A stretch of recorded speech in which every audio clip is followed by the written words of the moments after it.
Salut les passionnés, ici Sébastien, j'espère que vous allez bien. Aujourd'hui, on s'attaque au film classique Casper.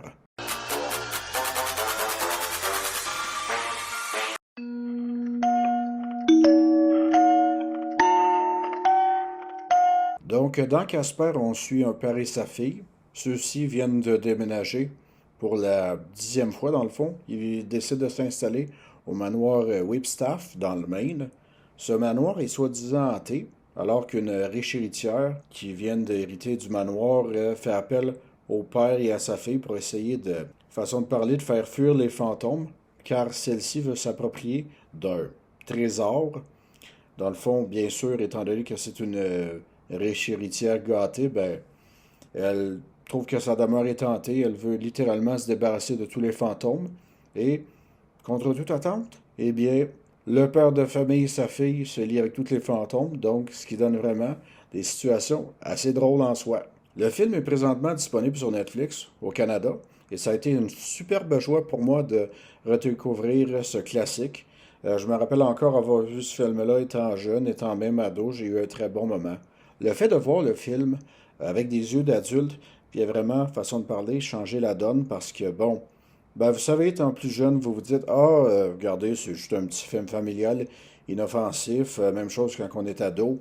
Bien sûr, quand on est ado, on se met vraiment plus dans la peau de la fille, ou plutôt les questionnements que celle-ci doit trouver sa voie, tout le tralala, mais en regardant ce film-là avec des yeux d'adulte, on a vraiment l'impression que les thèmes, la profondeur du récit vient vraiment nous rechercher. On a affaire vraiment à des thèmes vraiment spéciaux parce que on parle de la vie, de la mort, du deuil, de la rédemption, de la connaissance de soi. Et c'est quand même spécial parce que quand j'ai regardé le film tout récemment sur Netflix, je me dis, OK, pour un film familial qui a pratiquement 30 ans, c'est vraiment très bien fait. Et je parle pas non seulement d'un point de vue des effets spéciaux, mais par rapport également au récit. Parce que le père de famille, lui, essaie de recontacter dans le fond sa femme décédée, Amelia. La fille adolescente, se lie d'amitié avec Casper. Et c'est la même chose pour Casper qui se lie d'amitié avec Kat.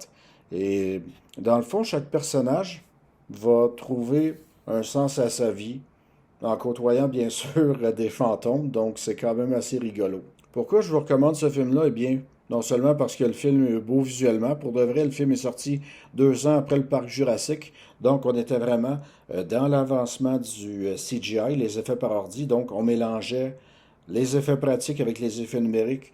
C'est pour ça que je considère personnellement que la décennie des années 90 est vraiment une décennie à part entière pour ce qui est du paysage cinématographique.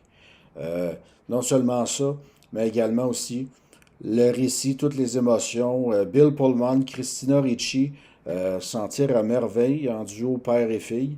Et également une mention spéciale à la musique de James Horner, le célèbre compositeur des films tels que Titanic, Braveheart. Sérieusement, il fait un travail impeccable. Je considère que le travail qu'il a fait sous le film pardon, Casper est vraiment peut-être sous-évalué ou sous-apprécié, mais pour de vrai, n'hésitez pas à aller sur YouTube, voir, écouter dans le fond toute la musique de ce film-là. La musique vous en donne des frissons, spécialement le thème de Casper, ou plutôt la musique de fin, euh, avec tout ce qui se passe dans le fond avec le docteur Harvey, quand celui-ci, sans trop vous en révéler, ben, redécouvre sa femme. Honnêtement, le matériel, la musique fait son travail dans le film. Les effets spéciaux, écoutez, dans le fond, pour moi, Casper, ça représente vraiment un classique pour toute la famille. Je le mets du même niveau, bien sûr, que le premier, Hocus Pocus, Abracadabra. Et je vous recommande fortement également d'écouter le film Chair de poule 1 avec Jack Black, ce qui est pas mal du tout. C'est un bon petit film familial pour toute la famille, ça s'écoute très bien. Allez découvrir ça ou redécouvrir ça en famille.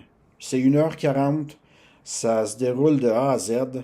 Pour moi, c'est un classique et même si ce film-là a pratiquement 30 ans, ça fait du bien de redécouvrir des beaux petits bijoux.